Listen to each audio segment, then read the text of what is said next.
नमस्कार, न्यूज 18 मध्य प्रदेश छत्तीसगढ़ देख रहे हैं आप। बड़ी खबर के साथ बुलेटिन की शुरुआत करेंगे अंबिकापुर से। ये बड़ी खबर, शहर में भालू घुस आया है जिससे लोगों में दहशत का माहौल है। ये तस्वीरें देख रहे हैं आप, ये अंबिकापुर शहर की तस्वीरें हैं और टीपी नगर इलाके में भालू से दहशत का माहौल है।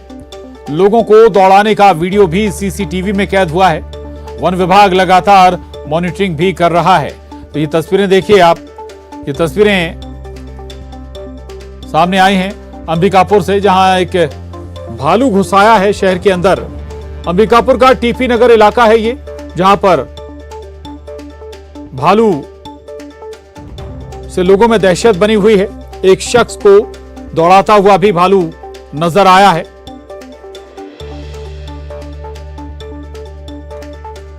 तो टीपी नगर इलाका है ये अंबिकापुर का, और ये देखिए आप, लोगों को भी दौड़ाता हुआ नजर आया है। और जाहिर है कि लोगों के मन में दहशत बनी हुई है भालू को लेकर। हालांकि वन विभाग को जरूर सूचित किया गया होगा ताकि भालू को वहां से रेस्क्यू किया जाए। वन विभाग लगातार अब इसकी मॉनिटरिंग भी कर रहा है ताकि भालू को वहां से हटाया जा सके। जो रहवासी इलाका है वहां से दूर से ले जाया जा सके। संभव है कि जो शहर से लगा हुआ जंगल है उसके माध्यम से यहां तक भालू पहुंचा हो, और अभी तक किसी आम व्यक्ति के को नुकसान पहुंचाने की कोई खबर अभी तक नहीं आई है। लेकिन लोगों में दहशत जरूर बनी हुई है इस भालू के रहवासी इलाके में पहुंच जाने के बाद। तो अंबिकापुर का ये टीपी नगर है, टीपी नगर इलाका, जहां पर भालू के पहुंचने से, भालू के आने से लोगों में दहशत बनी हुई है। और जो रहवासी क्षेत्र है वहां भालू लगातार घूम रहा है। जानकारी वन विभाग के पास भी है, वन विभाग मॉनिटरिंग कर रहा है।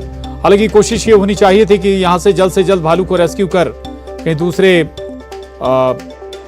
इलाके में छोड़ा जाए, जंगल में उसे छोड़ा जाए। ये देखिए आप तस्वीरें। और news 18 Chhattisgarh deputy news editor Abhishek Shukla हमारे साथ जुड़े हैं। ये तस्वीरें जो आ रही हैं हैरान करने वाली हैं, लेकिन सवाल ये कि अभी वन विभाग केवल मॉनिटरिंग कर रहा है, इसके रेस्क्यू की कोई व्यवस्था नहीं हुई क्या?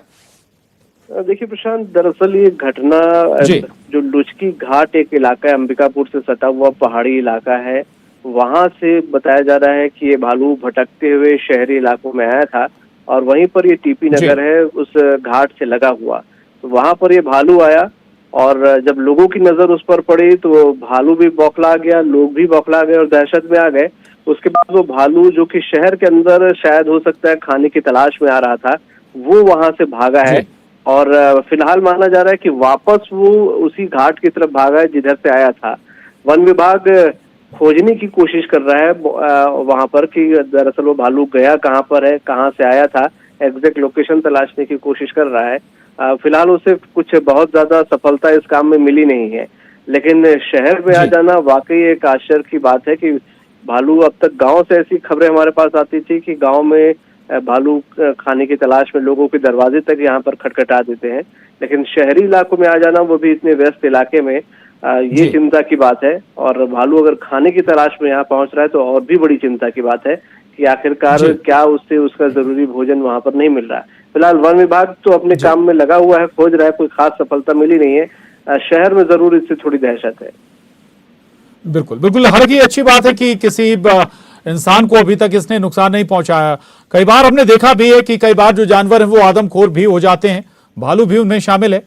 लेकिन फिलहाल हम ये मानकर चलें कि अब बहुत ज्यादा चिंता की बात नहीं है। तक देखिए भालू की एग्जैक्ट लोकेशन पता नहीं चल जाती कि भालू क्या अभी भी शहर के आसपास कहीं छुपा हुआ है या वापस चला गया है, तब तक बहुत कुछ कहा नहीं जा सकता।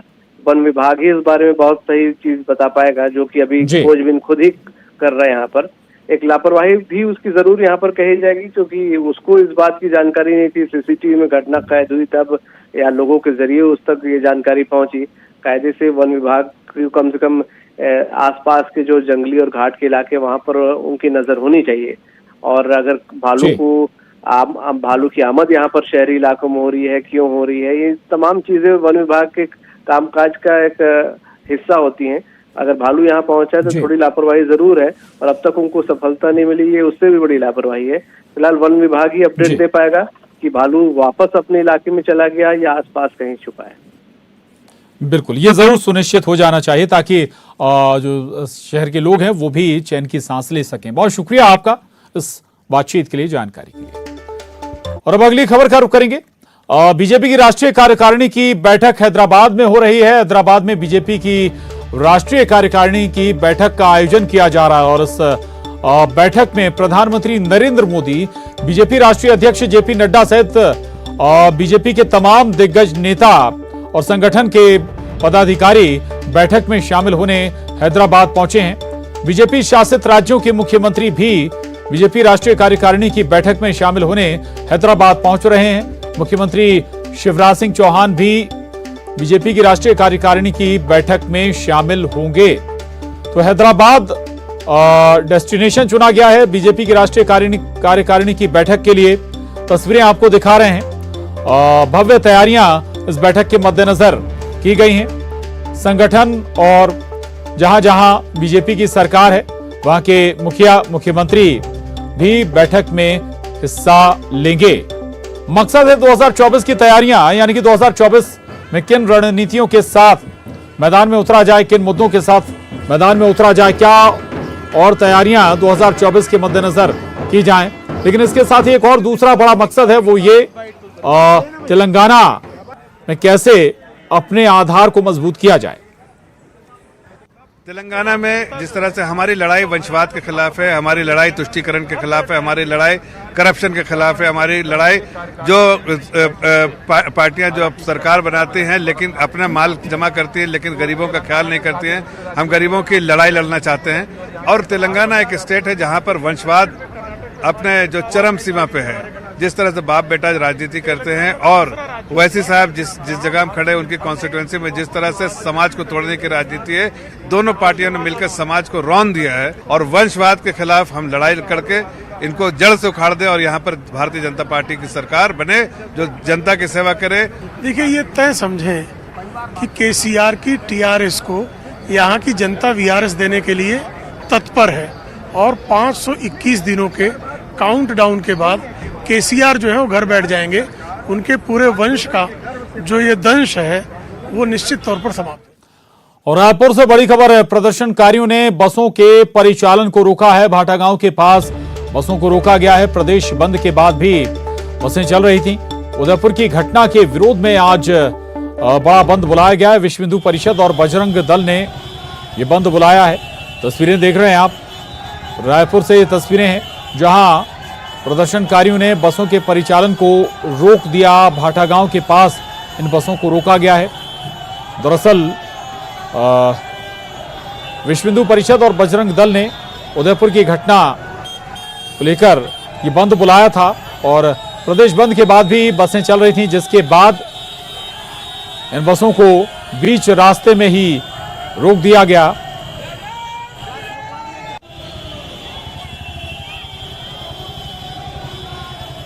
तो आज प्रदेश बंद का आह्वान किया गया था विश्व हिंदू परिषद और बजरंग दल के जरिए, जिसका समर्थन बीजेपी ने भी किया है। और तस्वीरें आप देख रहे हैं, परिचालन रोका गया है बसों का। जमकर नारेबाजी भी हो रही है। भाटा गांव के पास ये बस रोकी गई है।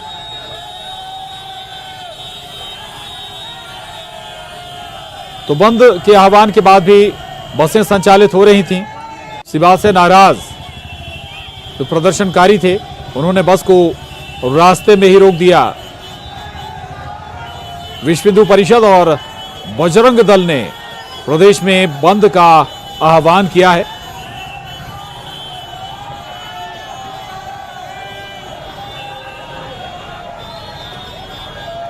एक्सक्लूसिव तस्वीरें आपको दिखा रहे हैं न्यूज़ 18 मध्य प्रदेश छत्तीसगढ़ पर। दरअसल उदयपुर में एक दर्जी की हत्या के मामले में ये बंद बुलाया गया था। प्रदेशव्यापी मुद्दा वो हत्याकांड बना था। इस इसका वीडियो भी सामने आया था, जिसके बाद लोगों में आक्रोश और ज्यादा बढ़ गया और इसके बाद विश्व हिंदू परिषद और बजरंग दल ने छत्तीसगढ़ में इस घटना के, उदयपुर की घटना के विरोध में बंद का आह्वान किया था। अगली खबर का रुख करेंगे। उदयपुर घटना के विरोध में छत्तीसगढ़ बंद के आह्वान के दौरान राजधानी रायपुर के पुलिस लाइन में शराब दुकान बंद कराने को लेकर विवाद हो गया। बंद के दौरान शराब दुकान खुली रहने पर बीजेपी कार्यकर्ताओं ने दुकान को जबरन बंद कराया। मौके पर पुलिस और आबकारी विभाग के अधिकारी भी मौजूद रहे। बावजूद इसके दुकान को जबरन बंद कराया गया।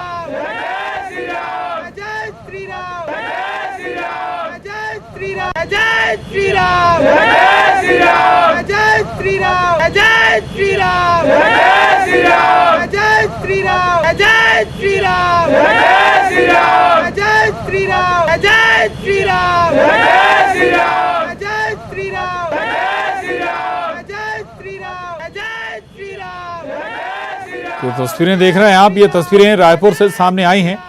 दरअसल बंद के आह्वान के दौरान एक शराब दुकान खुली हुई थी, उस दुकान को बंद कराने के दौरान विवाद भी हुआ और आखिरकार दुकान के शटर गिरा दिए गए। दरअसल इस बंद के आह्वान के दौरान लगभग मार्केट भी बंद रही।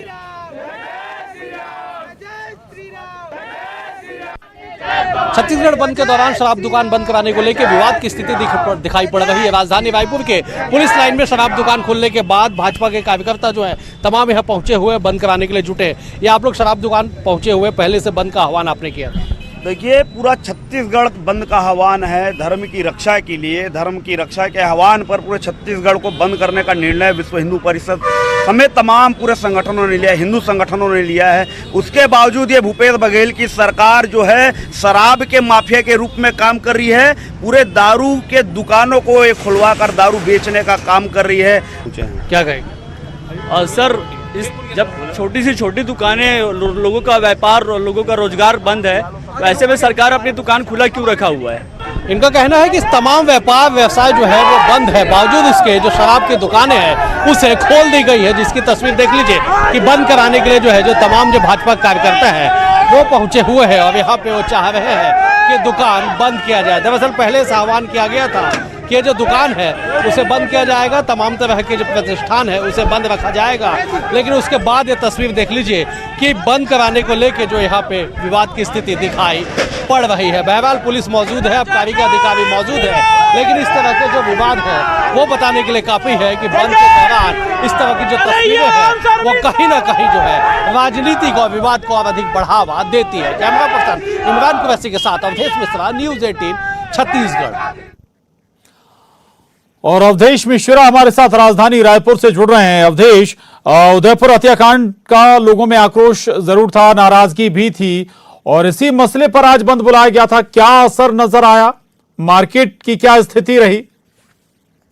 बिल्कुल, देखिए, सवेरे से लगातार बीजेपी के कार्यकर्ता, बजरंग दल के कार्यकर्ता और अन्य जो हिंदू संगठन है उनके कार्यकर्ता जो धरातल पे उतरे और लगातार उन्होंने बंद कराने का आह्वान किया। बंद के जो असर है वो भी धरातल पे देखने को मिला कि तमाम हाट बाजार जो है बंद रहा, लेकिन शराब दुकान खुले रहने की शिकायत मिली। शराब दुकान खुले रहने की शिकायत पे भाजपाई जो थे वो वहां पहुंचे, आबकारी अधिकारी मौके पे मौजूद थी, पुलिस के अधिकारी मौके पे मौजूद थे। बावजूद उनके जबरिया जो है दुकान को बंद करा दिया गया और यही कहा गया कि जब पूरी छत्तीसगढ़ के सारी दुकानें बंद है तो शराब दुकान क्यों खोली जा रही। इस बात को लेके विवाद की स्थिति भी नजर आई, लेकिन 2 बजे तक का जो चैम्बर ऑफ कॉमर्स ने समर्थन दिया था उसके बाद 2 बजे का वक्त बीत चुका है और अब जो है दुकानें धीरे धीरे खुलने लगी है, लेकिन कुल मिला के ये कि बंद का जो असर है वो धरातल पे देखने को जरूर मिला। जी, चलिए, शुक्रिया आपका जानकारी के लिए अवधेश, धन्यवाद।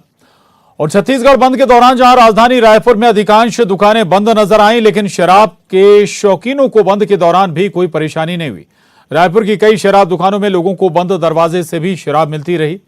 न्यूज़ 18 की टीम जब यहां पहुंची तब शराब दुकान के कर्मचारियों ने तुरंत गेट बंद कर दिए और यहां पहुंचे शराबी भी भाग खड़े हुए। आज छत्तीसगढ़ बंद है और इमरजेंसी के अलावा जो ज़रूरी सेवाएं हैं केवल वही चल रही है। लेकिन इन ज़रूरी सेवाओं में एक सेवा का उल्लेख करना बहुत ज़रूरी है जो कि मई के प्यालों के लिए है, और ये है शराब दुकानें। हालांकि अभी आपको यहाँ पे सारी चीज़ें क्लोज दिखाई दे रही होगी, शराब दुकानें भी बंद आपको दिखाई दे रही होंगी, लेकिन हकीकत ये है कि जो शराब है वो नीचे से दिया जा रहा है, और ये जो दरवाज़ा है वो तब खुलता है जब कोई ग्राहक आता है, और इसके जो फुटेज है वो भी हम आपको दिखा रहे हैं। हालांकि जैसे ही न्यूज़ 18 का कैमरा पहुंचा तब यहाँ पर कोई तैयार नहीं हुआ। कोई है भाई साहब? कैमरा देख करके इनकी दुकान बंद हो गई। वैसे जिस तरह से आज पूरा बंद रखा गया है उसके बाद शराब दुकानों को भी बंद किया गया था, लेकिन बावजूद इसके यहाँ पर जो है खुलेआम शराब जो है वो लोगों को दी जा रही थी, और एक तरह से ये कहा जा रहा था कि अवैध तरीके से ये शराब जो है वो लोगों को परोसी जा रही है, क्योंकि आज पूरी तरह से छत्तीसगढ़ बंद है। और ऐसे में ये ध्यान रखना ज़रूरी है कि जब सारी सेवाएं बंद कर दी गई हैं उस स्थिति में शराब दुकानें खोलने का क्या औचित्य यहाँ पर दिखाई देता है। और रही बात, ये कचना का इलाका है, कचना में पूरी शराब दुकान लगाई गई है, और ऐसे में चोरी छिपे लोगों को यहाँ पर शराब परोसी जा रही थी, शराब दी जा रही थी। और उसके बाद का आलम यह है कि जैसे ही न्यूज़ 18 का कैमरा यहाँ पर पहुँचा उसके बाद जितने भी शराबी थे वो भाग खड़े हुए, और इसके अलावा जो गेट है वो तो आप देख ही रहे हैं कि जो यहाँ पर शराब दुकान चला रहे हैं उन्होंने यहाँ पर दरवाज़ा भी बंद कर दिया है। यानी तमाम जो आपकी ज़रूरत की चीज़ें हैं वो मिले ना मिले, लेकिन शराब है भाई ये तो आपको मिलती रहेगी। कैमरा पर्सन रोहित श्रीवास्तव के साथ देवव्रत भगत, न्यूज़ 18 रायपुर। और स्पाइसजेट के विमान में धुआं भरने के बाद दिल्ली में इसकी इमरजेंसी लैंडिंग कराई गई। स्पाइसजेट की दिल्ली जबलपुर फ्लाइट के केबिन में जिस समय धुआं दिखा तब प्लेन 5000 फीट की ऊंचाई पर था। धुआं भरते ही पैसेंजर में अफरा तफरी मच गई और विमान को वापस दिल्ली एयरपोर्ट पर उतारने का फैसला किया गया। इसके बाद इसकी इमरजेंसी लैंडिंग कराई गई। स्पाइसजेट के इस प्लेन ने दिल्ली एयरपोर्ट से सुबह 6:15 पर उड़ान भरी थी। टेक ऑफ के कुछ देर बाद ही प्लेन के केबिन में धुआं भरना शुरू हो गया था। उस समय प्लेन क्लाइंबिंग स्टेज में था, यानी लगातार ऊंचाई की तरफ जा रहा था। धुआं दिखने के बाद यात्री घबरा गए, उनमें चीख पुकार मच गई। इमरजेंसी लैंडिंग के बाद में विमान को खाली कराया गया। सभी यात्री सुरक्षित बताए जा रहे हैं। विमान में 50 से ज्यादा यात्री सवार थे।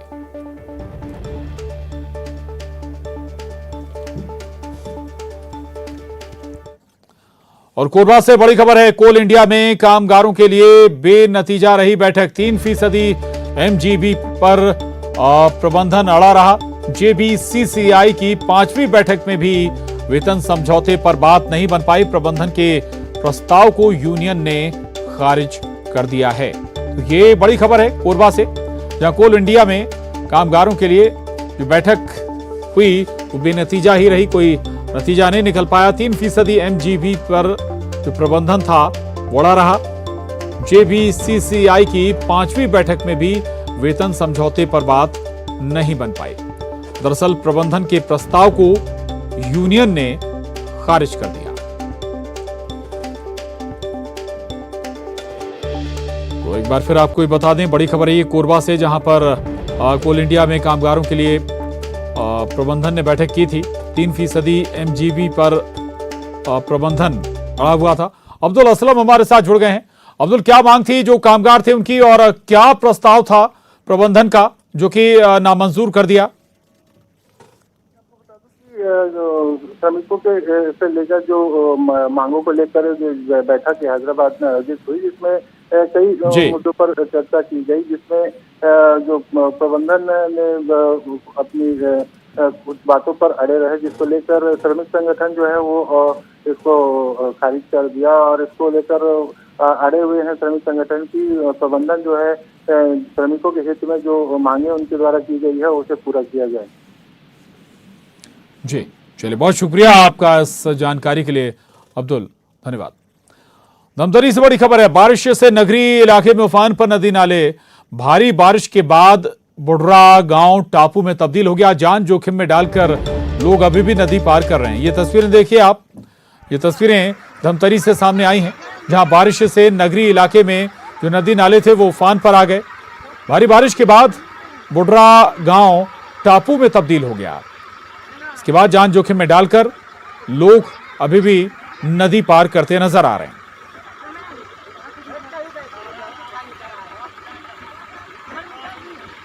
तस्वीरें देख रहे हैं, एक्सक्लूसिव तस्वीरें हैं ये न्यूज़ 18 मध्य प्रदेश छत्तीसगढ़ पर धमतरी की, जहां जान जोखिम में डालकर नदी नाले पार किए जा रहे हैं और कभी भी कोई बड़ा हादसा ऐसे में हो सकता है।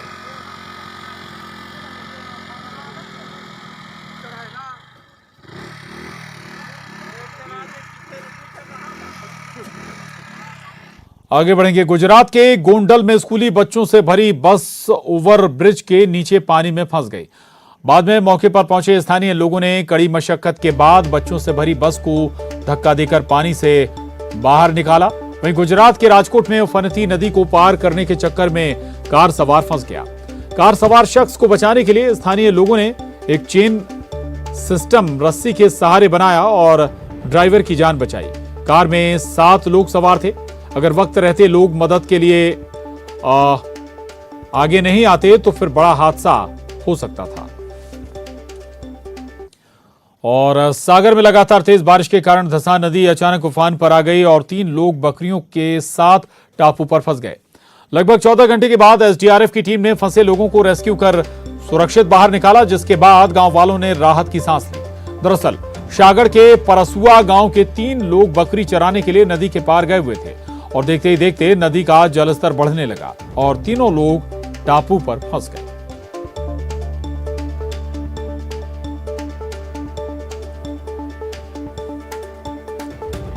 तो तस्वीरें सागर से, जहां एसडीआरएफ की टीम ने टापू पर फंसे लोगों को सुरक्षित निकाला। अगली खबर का रुख करेंगे। अगली खबर दुर्ग से है। बड़ी खबर है, कपड़ा व्यवसायी 4 दिन से लापता है। खारून नदी के किनारे बाइक और मोबाइल बरामद हुई है। व्यवसायी की पुलिस अब तलाश कर रही है। 28 जून से घर नहीं लौटा है कपड़ा व्यवसायी। कुम्हारी टोल पार करते सीसीटीवी में व्यवसायी नजर भी आया था। कुम्हारी थाना पुलिस छानबीन में जुटी हुई है। तो ये बड़ी खबर है दुर्ग से, जहां एक कपड़ा व्यवसायी 4 दिन से लापता है और अभी तक उसका कोई सुराग नहीं लग पाया है। और बताया जा रहा है कि खारून नदी के किनारे उसकी बाइक और मोबाइल भी बरामद हुआ है। साथ ही व्यवसायी की पुलिस अभी भी तलाश कर रही है। मिथिलेश हमारे साथ जुड़े हैं और जानकारी के साथ। मिथिलेश, क्या सुराग अभी मिला है? बताया जा रहा है कि सीसीटीवी में भी व्यवसायी नजर आया है। क्या बता रही है पुलिस? परिवार वाले कुछ बता पा रहे हैं? देखिए, ये पूरी घटना जो है वो 28 तारीख की थी, जब ये युवक जो है अपनी रोजमर्रा की तरह दुकान बंद करके अपने घर जा रहा था। उसके बाद से वो अचानक गायब हो गया। एक दिन बाद इस पूरे मामले की रिपोर्ट लिखी गई और उसके बाद से परिवार वाले काफी चिंतित हैं, क्योंकि वो उस दिन के बाद से लौट कर नहीं आया है। कुम्हारी थाना क्षेत्र का ये मामला है। आपको थोड़ा बताना चाहूंगा कि रायपुर और दुर्ग के बीच में ही कुम्हारी पड़ता है, जहाँ पर टोल प्लाजा के बाद में रायपुर जिला लगता है। तो टोल प्लाजा को पार करते हुए वो युवक दिखा था। उसके बाद में उसकी जो बाइक है वो खारून नदी में मिली है, उसका मोबाइल फोन भी मिला है। तो पुलिस ने दोनों को बरामद कर लिया है, लेकिन अभी तक कुछ भी पुलिस ये नहीं कह पा रही है। बस ये जरूर कह रही है कि युवक की तलाश की जा रही है, हर एंगल पे जांच किया जा रहा है। तो अभी कोई भी चीजें स्पष्ट रूप से नजर नहीं आ रही है प्रशांत, ना ही घर वाले कोई बता पा रहे हैं, ना पुलिस को बस ये कहना है कि जांच की जा रही है और हम जल्द कामयाब होंगे। जी ठीक है, शुक्रिया मिथिलेश इस जानकारी के लिए। और उसके साथ ही बुलेटिन में बस इतना ही। खबरों का सिलसिला लगातार जारी है।